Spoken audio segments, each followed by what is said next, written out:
आज 1 जुलै महाराष्ट्र कृषी दिन.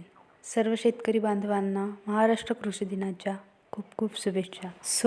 नमस्कार मंडळी, कसे आहात तुम्ही सगळे? Have a good day. मी पायल. आपला जो फर्स्ट व्हिडिओ होता सोयाचंक्स पराठा रेसिपी, त्या व्हिडिओला खूप छान रिव्ह्यू आल्या.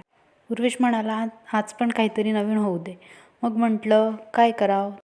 घरी बघितलं भाजीचं काय काय, नंतर आलू दिसले आणि म्हटलं चल आज आलू पराठा थोडा हटके स्टाईलने बनवून पाहूया.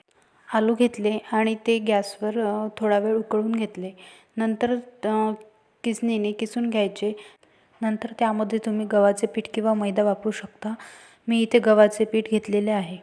त्यानंतर त्यामध्ये तिखट, जिरं, मीठ आणि तुम्ही त्यामध्ये मिरची किंवा कोथिंबीरसुद्धा ॲड करू शकता. मी यात थोडा कढीपत्ता पण टाकलेला आहे. नंतर ती कणिक छान मळून घ्यायची आणि पराठा लाटायचा आणि तव्यावर टाकून तेल लावून छान भाजून घ्यायचा. तर अशी होती आजची ही आलू पराठा रेसिपी. याला तुम्ही रेशीम पराठा पण म्हणू शकता. खूप छान सॉफ्ट असा पराठा तयार होतो. कमी वेळेत टेस्टी असा हा पराठा तुम्ही छोट्या मुलांच्या टिफिनवर पण देऊ शकता. तर मंडळी, कशी वाटली ही आजची आलू पराठा रेसिपी? अशाच छान छान व्हिडिओसाठी चॅनलला सबस्क्राईब करा, शेअर करा आणि लाईक करा. थँक्यू.